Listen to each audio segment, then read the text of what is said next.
room.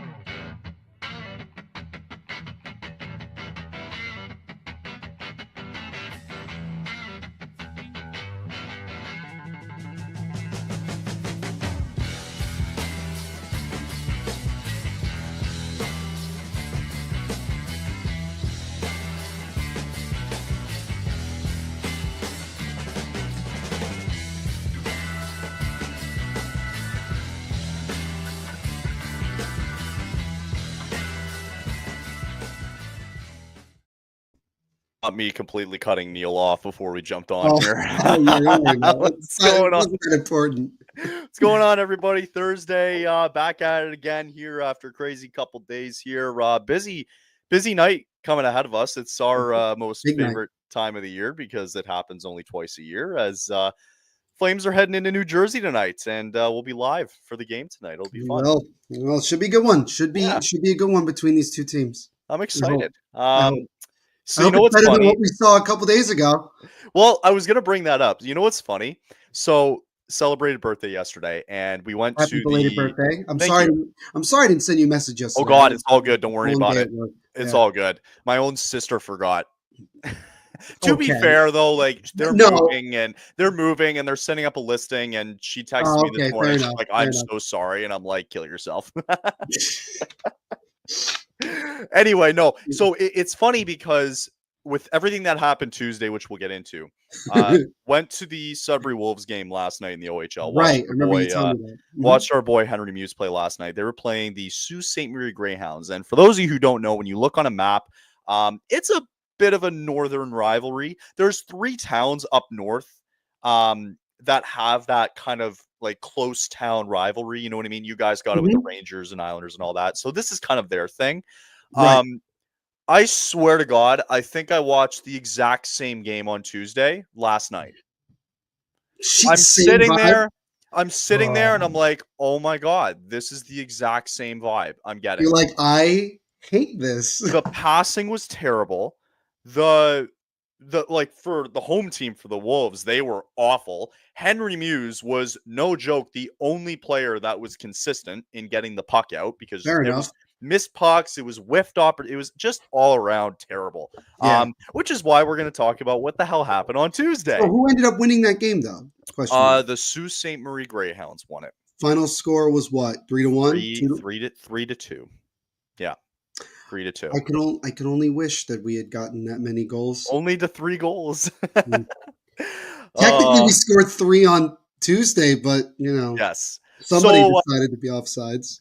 We're not going to talk about Monday because No, that was a crapshoot. That was a crapshoot. We played like crap, and the Flames were down so bad the Twitter account didn't even post who scored the second goal. That's how bad we were down on Monday. It was so bad. So instead, we're going to talk about the more interesting one, which was Tuesday, because we were live and watched the entire game. That was. I don't even know, even to this day, 2 days later, I don't even know how to describe what we watched on Tuesday. I'm trying to remember what you said at the end after the game. I think you said, like, I feel like I was done dirty, or I feel like I feel like I watched, like, you feel like the people who went to the game and paid money for that, I feel like we got robbed, too. Well, I mean, you like I was saying, like, those are 2.5 hours that you're not going to get back. Yeah, and we never did. And think about it from, like, the Rangers' perspective. Like, Madison Square Garden tickets are always, like, expensive as hell, like well over $100. So imagine, like I was saying, like imagine people who spent like $150, right? Yeah. And saw that. Yeah. Whatever. I listened and before we show the score, like I listened afterwards. There was a post-game show with the I don't know who it is for the Rangers. Not the guys who commentated, but they were more or less like the official post-game show reporters. Yeah, probably with Steve Valiquette and I believe, yeah, you know what, that name sounds familiar, yeah. And it was so funny listening to them because obviously they were trashing their own team, but it was so funny because it's like they made the Flames look and sound like a peewee kindergarten classroom team. Damn. It was like kind of a joke, you know, and listen, that's fair. That's how they treat us normally. So I get it. Yeah. But okay. So Yeah, yeah, that happened. yeah, whatever this was. Now, let's just say, full disclosure, right? You look at this without watching the game. Without watching the game, you look at it 2-1. You probably think, oh, so it was a close, game like type of playoff game. No, no, this was neither team really wanted to win this game. It was just kind of like they were both just existing on the ice.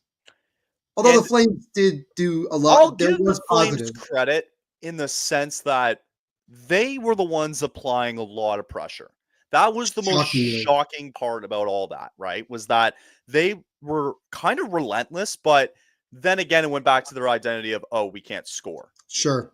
right? And it Yep. showcased throughout the night. So immediately, though, I guess we'll get the official time here. Panarin scored 1 minute and 13 seconds into the game last night. And that's where I'm sitting there going, oh, so this is going to be another blowout. Yeah, Um, Kyle's confidence like just sunk to the bottom. Completely dropped. First shot of the game, done. 1 goal, see you later. Pass Right, Bedard, Panarin, no big deal. right. It turns out that for the rest of the game on the Rangers side of things, there were a total of 4 players that had a shot on goal that night. It was Panarin who scored. He had one other shot that game. He had one other shot. It was Chris Kreider. Uh It huh. was Mika Zibanejad, What a and shock. I believe it was Adam Fox who had one more. So essentially, the Four top guys on the guys team. Yeah. 4 guys had a shot on net, and that was it.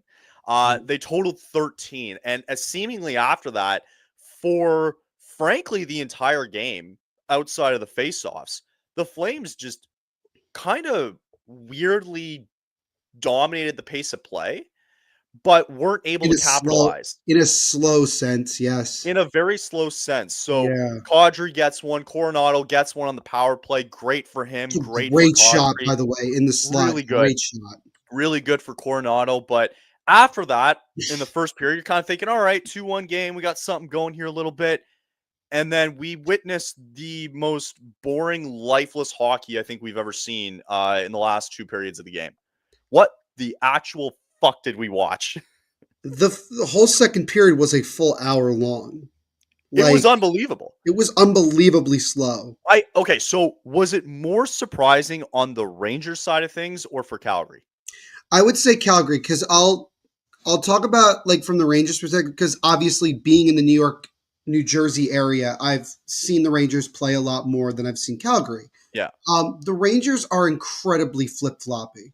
1 minute they look like they're getting their act together, and then the next minute they're like The they're next minute, doing they have 13 shots on net 13 the shots. entire game. I would have thought that they would have had a better response after losing 3-1 to Edmonton like 2 nights prior.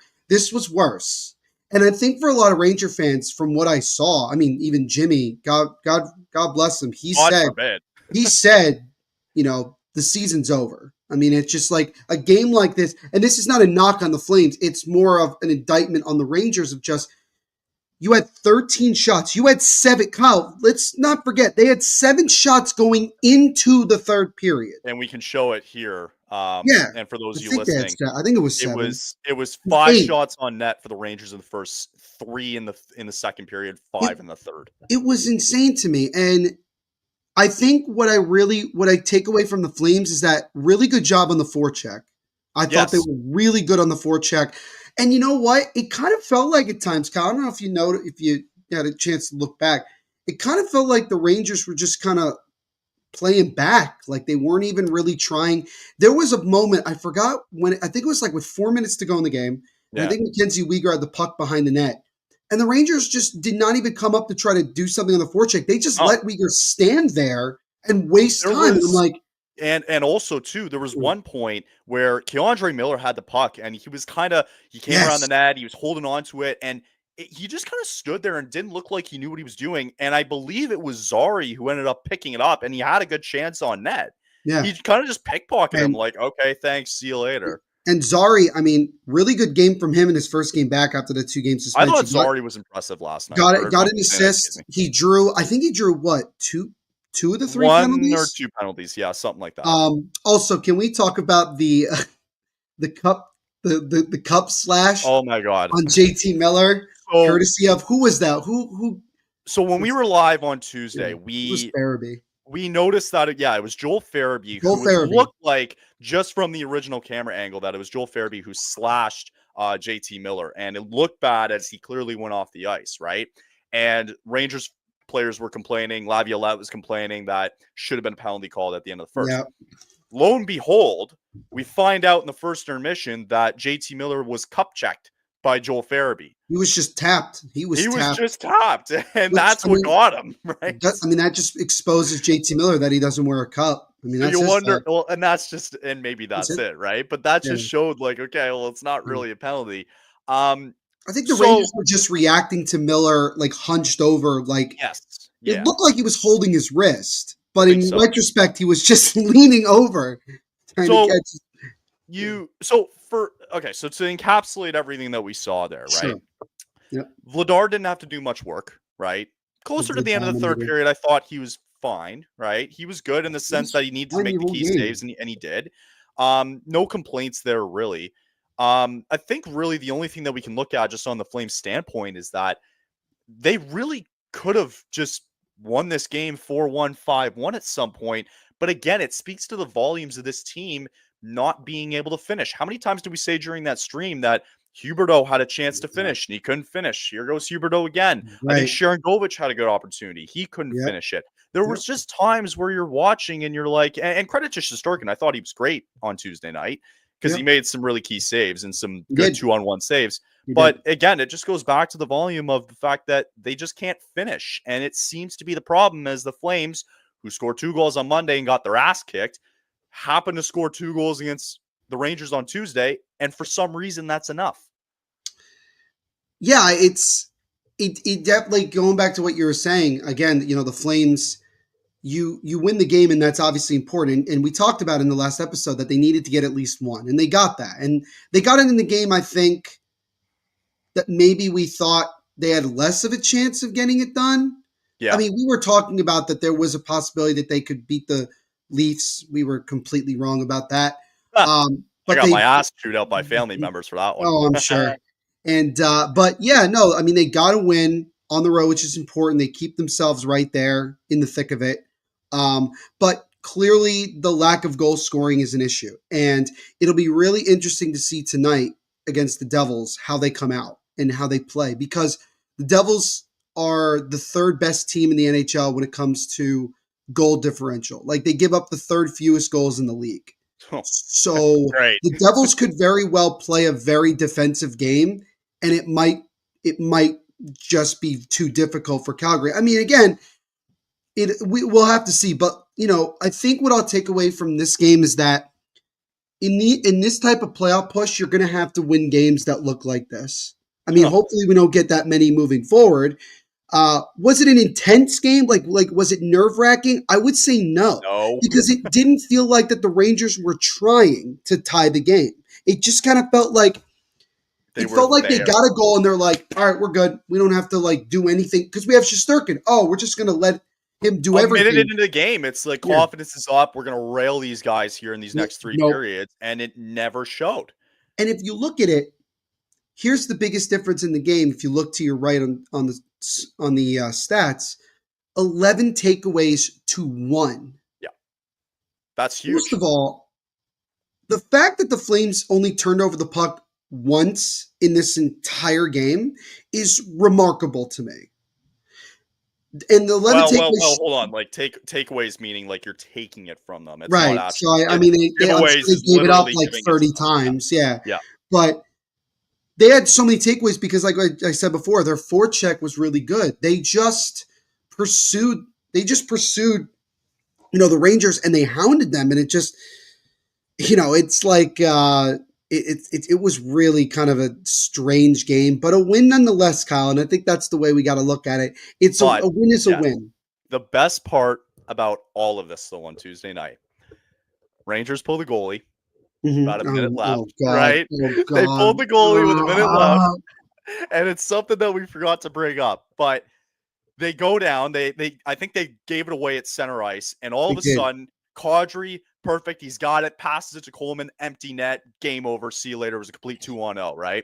But wait, the man in Blake Coleman was offside. Like he on was a fully 2-on-0, offside. on a 2-on-0 Yeah, he was fully offsides. before, like, this was right at center ice when they picked off, I think it was Miller. It was it was Miller. Miller fanned on a pass that ultimately was taken away by Gave it Kadri. to Kadri. It was clear 2-on-0 with an empty net, It was and so Coleman bad. still finds his way offside. It was mind-boggling.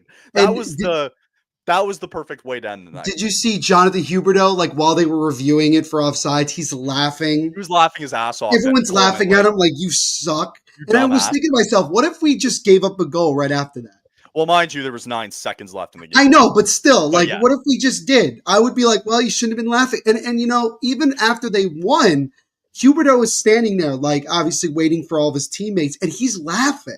yeah, I Because I would have too. swear he probably thought, like, how did we win this game? Coleman's not gonna hear the end of that one either. Oh no, but you know what? He's got a chance against his former team tonight. We'll see what he can do. He does. And Kevin Ball makes his return to Jersey as well. And he does make his return. That's right. I forgot that Yeah. until just So, now. Feel bad. we'll take a look at that in a sec. Yeah. But important tonight because not favorable tonight for the Flames in terms of a playoff race, if you even want to Mhm. call it that at this point. I still Um, call it. Good news is they're 3 games behind, or they're going to be 3 games behind St. Louis and 2 games behind the Canucks. Love it. The bad news is that both of those teams play each other tonight in St. Louis. And it's not great because both of them are at 75 points. And But I'm kind of leaning towards rooting for St. Louis a little bit mhm, because we that's what I would have say. more games in hand. You do. But then also looking at the Blue schedule, I was looking at it. They have Nashville 2 more times. They've got Chicago coming up. They got Montreal coming up, who's been playing well. Yeah. It's just not great in terms of the schedule if you're looking Mm, at it. But I'd rather just have St. Louis win, preferably in regulation tonight against I agree. Vancouver. They're in St. Louis tonight. Um, and the nice part, I was looking at it too. All 4 of these teams that are racing for that final wild card spot, Mhm. Utah and Calgary are the only 2 teams seeing each other for the rest of the season, and that's it. Everybody else is kind of in their own boat, so to And speak. I've always looked at it like that's like good and bad in the sense of like, you know, you don't have to necessarily worry about playing one of those opponents, but at the same time, you want to be able to somewhat control your own destiny and try to win those games against the teams that you're racing against. Yeah, I think I have a tough time seeing anybody catching Minnesota because I think they've given themselves a pretty decent cushion. But I you mean, got it. Yep. you know, but yeah, I would lean towards St. Louis. They do have one game in hand on Vancouver, and again, it is in St. Louis. So I think if you're a Flames fan, that's your rooting guide, I guess you would say. But again, the main focus has to be the game you're playing tonight in New Jersey. And you can't, and that's the thing. Like You you can't worry can't. about other results when you have your own game going on. They got to keep taking care of their own business. And frankly, there's an opportunity tonight and Saturday against a struggling Islanders team as well. So, Yes. a lot of important games coming up before the end of March because it's kind of a gauntlet at the end. Where I mentioned it last this past Monday, where it was Stars, Oilers, and then Colorado. So it's a bit of a Yeah. gauntlet there. So you need to kind of revitalize a little bit and Sure. show faith a little bit. So I also have to admit. Um, the draft pick thing I've been clamoring about all year, I was wrong. With which one? So I remember. with the Sean Monahan one. Oh, okay.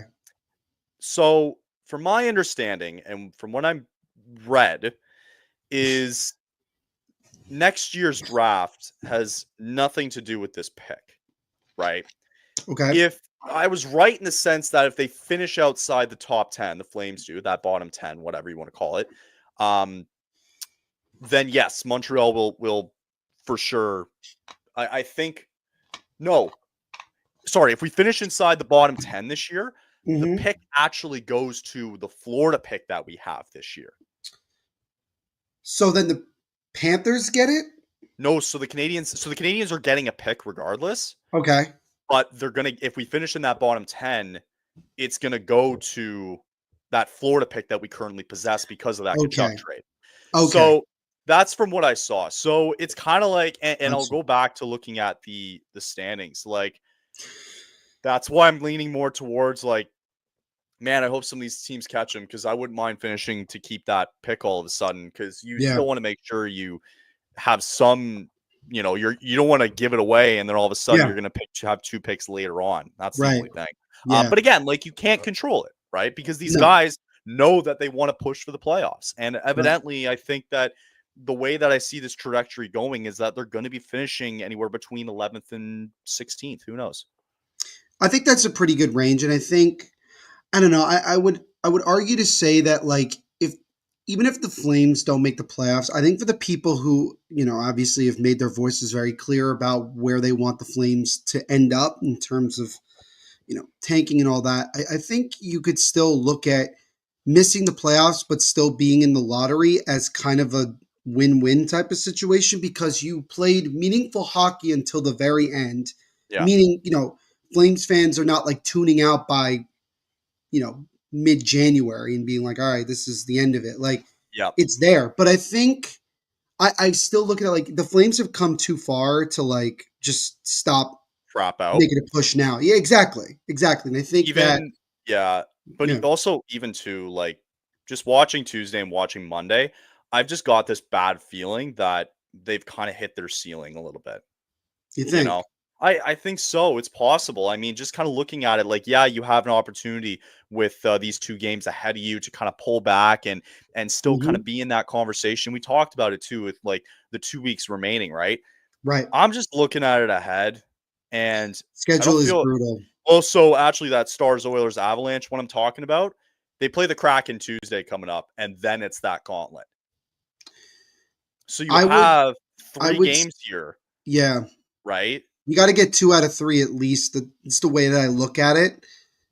You If may even they, have to man, get all three, honestly. I mean, that's kind of the way.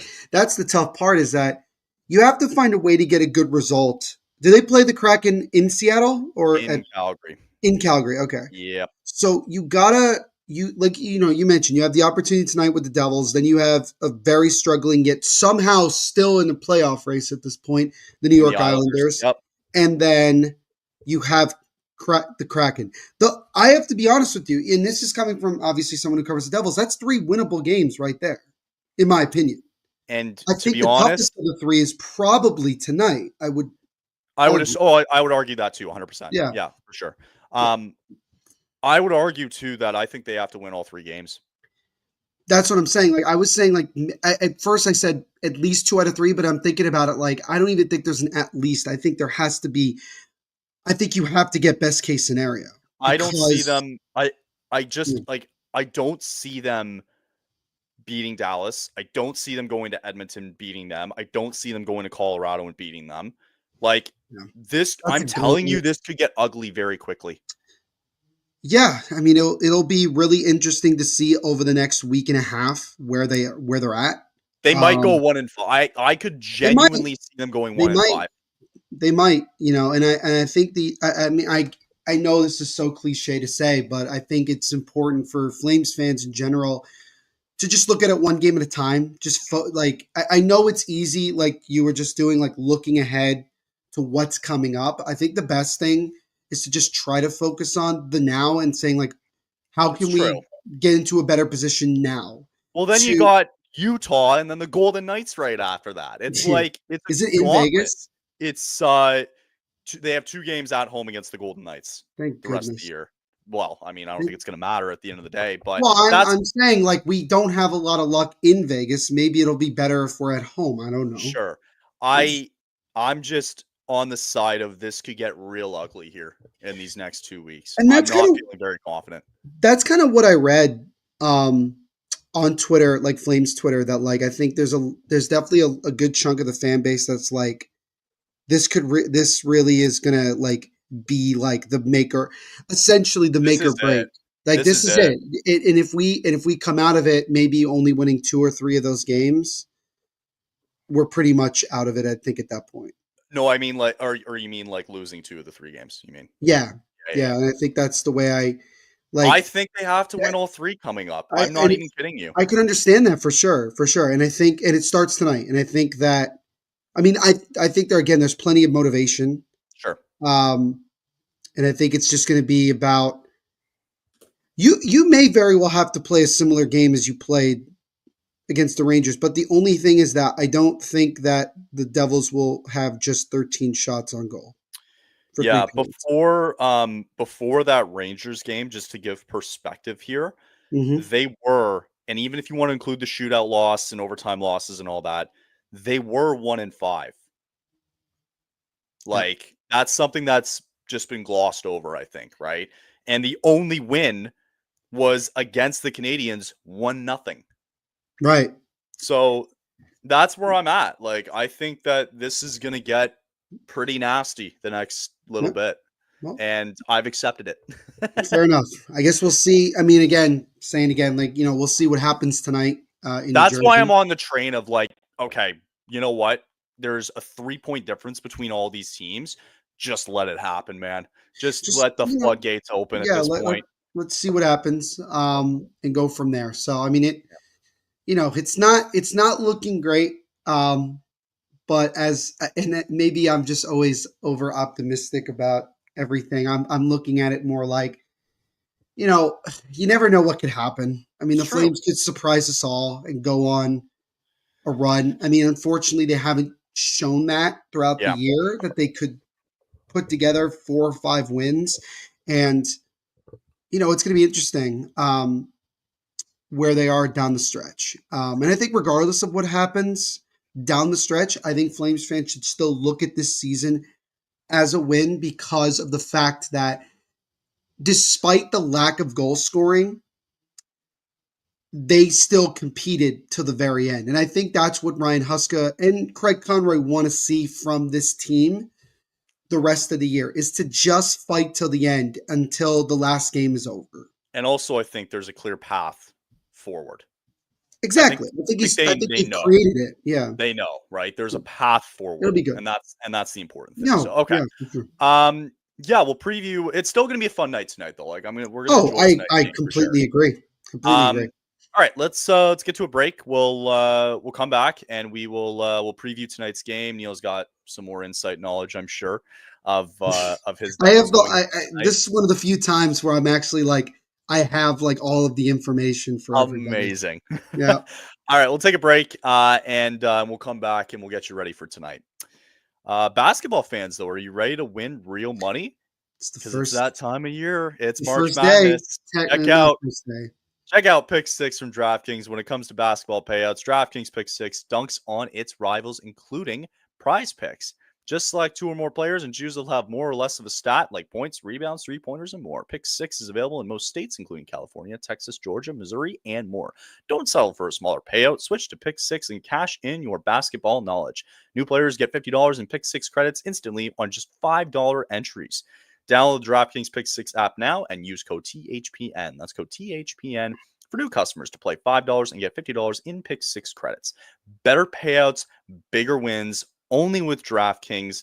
The crown is yours. In Ontario, bonus bets expire 168 hours after issuance. For additional terms and responsible gaming resources, see dkng.co/ice. Boy, are you lazy.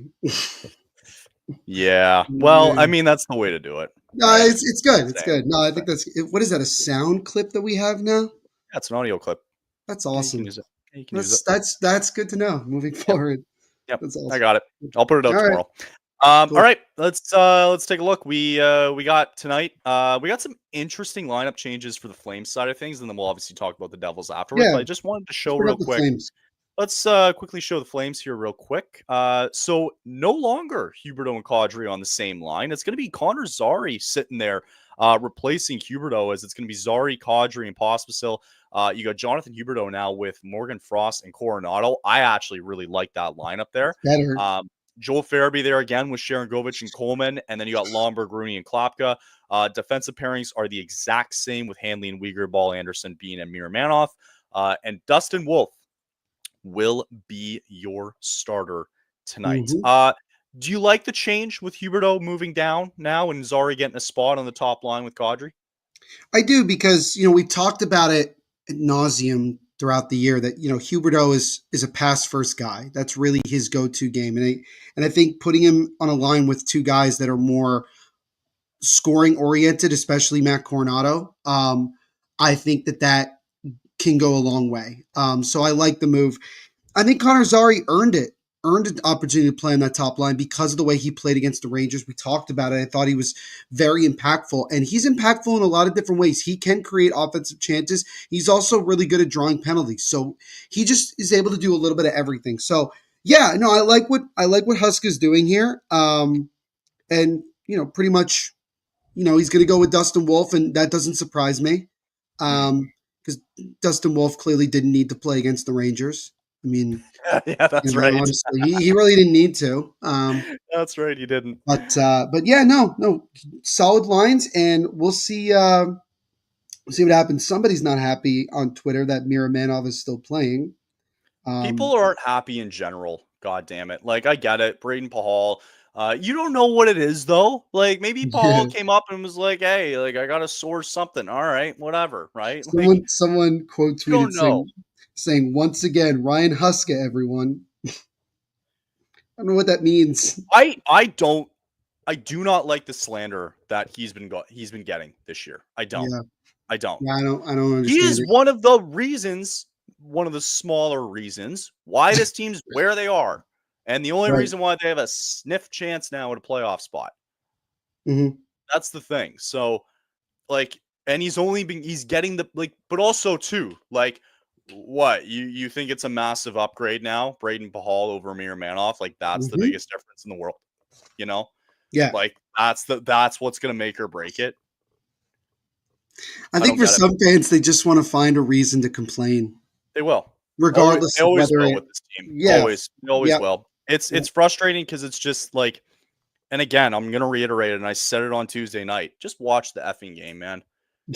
Go watch and enjoy it for once in your life. Stop bitching and complaining every single time we see it online. And I know you see it too, Neil, with your Devils, and I'm sure fans see it everywhere. Oh, it's so annoying. And it's annoying. It's like, just go watch the game and fucking enjoy it, for God's sakes, or try and enjoy it, because we only live on this earth once, for God's sakes. So you know what? True. I'm gonna have a couple beers with you tonight.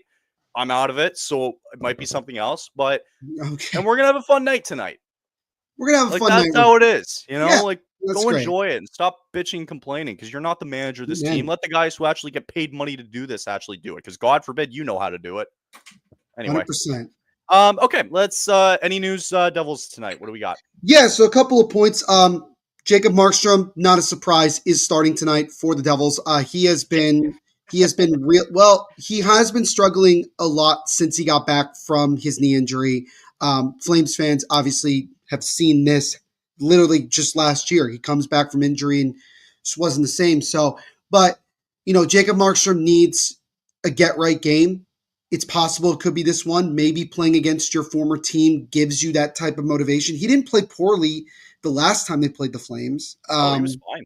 He was fine. The Devils just, quite frankly, just didn't play all that well in front of him. But that's one thing.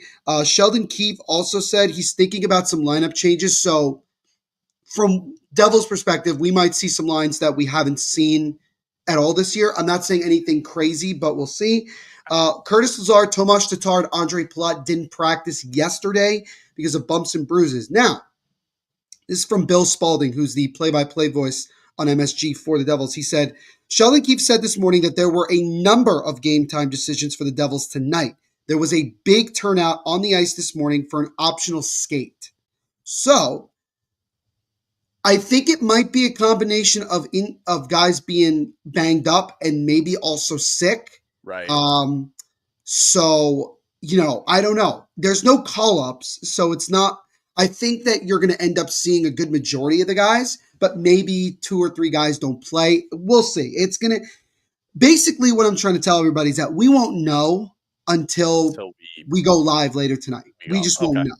We'll probably find out closer to it. And I don't know if anyone mentioned it, but there are 4 former Devils that are playing tonight for the Calgary Flames. You have, obviously, Yegor Sharangovich, Blake Coleman, Kevin Rooney, and Kevin Ball, who makes his first return to New Jersey. Yeah. I'll be curious to know if they do anything for him or if they just acknowledge the fact that he's back. He played it. he played there for a bit, so it's not like he was there for a couple minutes and didn't play. So, I might yeah, acknowledge it. from the Devils' perspective, yeah, I can't really say anything other than I think you're going Game to time decision, basically. game time decisions, and for any Devils fan that might be watching, we might see a different line combinations altogether. So my response is, don't freak out, because again, Sheldon Keefe has warned us that this is happening. Yeah. So let's see what happens tonight. Big thing I'll say though for the Flames is you have to find a way to slow down Jesper Bratt, because he has been playing on a tear of late. He has 11 points in his last 5 games. He's been and he playing was better than all the Rangers players on Tuesday.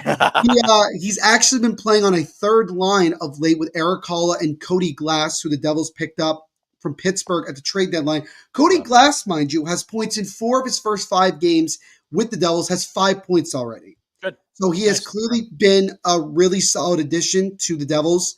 Brian Dumoulin as well is another guy that, Flames fans didn't see with New Jersey the last time they played, which was, November? So long time ago.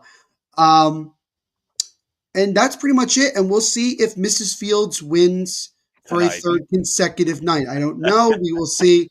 Somebody's going to tell me at some point tonight. Yeah. I'll probably confirm it. But I think overall for the Devils, they're coming off of a gutsy 2-1 win on, why am I blanking? Monday night against the Blue Jackets, where they won 2-1.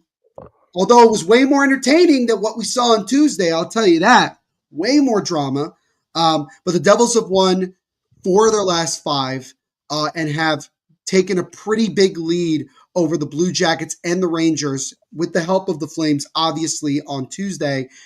Devils currently have an 8-point lead on the Rangers for the 3rd spot in the Metro, while they have a 10-point lead on the Blue Jackets. So the Devils, I don't want to say they've locked it up, because there's still time to falter down the stretch. It feels like there's a good enough cushion, though. But they currently have, I think, from Money Puck, I think they said it was like 97% likely they'll make the playoffs. So be worried about it. I said it on the Devil's State of Mind podcast episode yesterday. They have to basically go 500 the rest of the way, and they'll get in. So they'll be fine. But they need to string together, obviously, a couple more good performances. But it'll be a test tonight, not just because we're playing the Flames, but again, because of the fact that there might be different line combinations and some guys may not be playing tonight. So, again. Well, that's the big thing, is that because they've changed it up, now it's kind of like, all right, we're getting something a little different tonight, because we're not expecting, like, usually you see the Huberdeau Kadri line, and now with the video coaches, I imagine they're looking at it going, okay, well, things are going to be different now because they've changed it.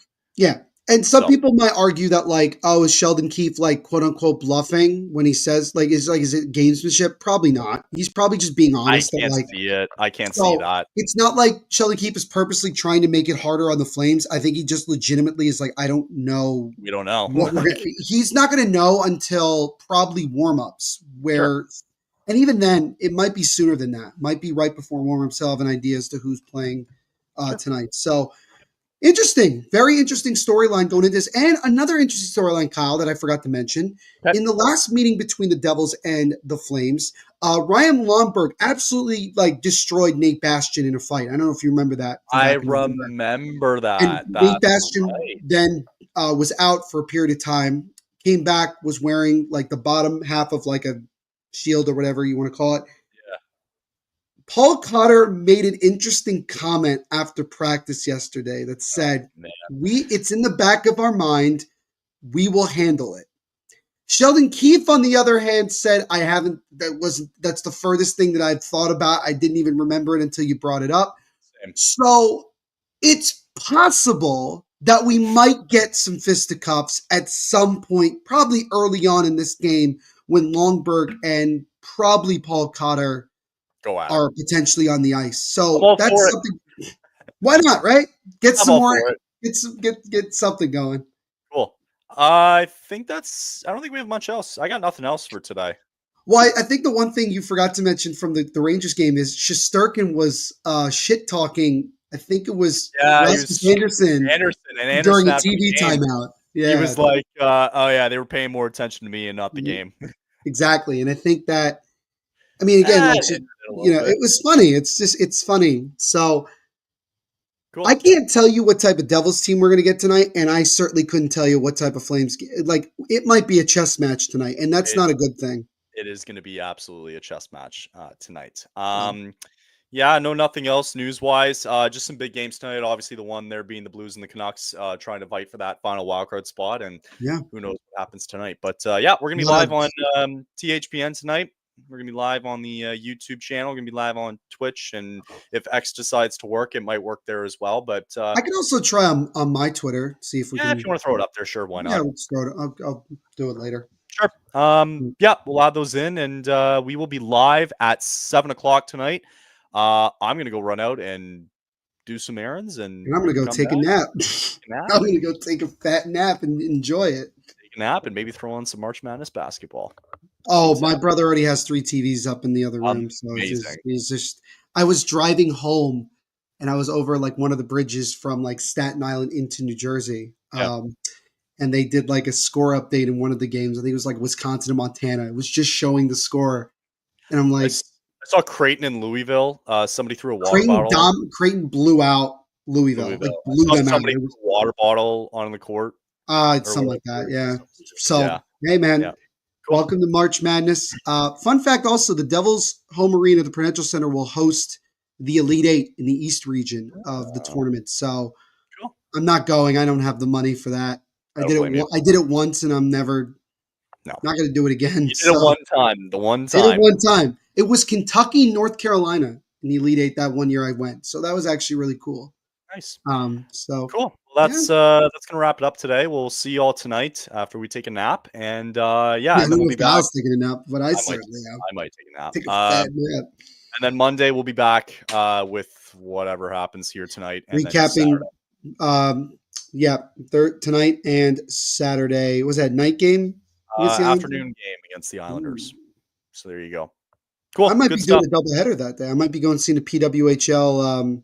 The New York Sirens are playing at the Prudential Center, and then the Devils have a big game against the Ottawa Senators, who have just been big game. I'm telling you, I might go. I might go to a Sens game. Kyle did say that if the Flames don't make it, wow. Doesn't matter if they made it. I'm just saying if they do and the tickets are cheap enough, I might just go. And he said he was going to jump on the bandwagon, so I might go just for fun. I just want to see the atmosphere. So that could be fun. All right, we'll wrap it up, and we'll see y'all tonight on THPN. Cool. Later, guys. Chat to y'all. Have a great night, and we'll chat to you all Monday. See ya.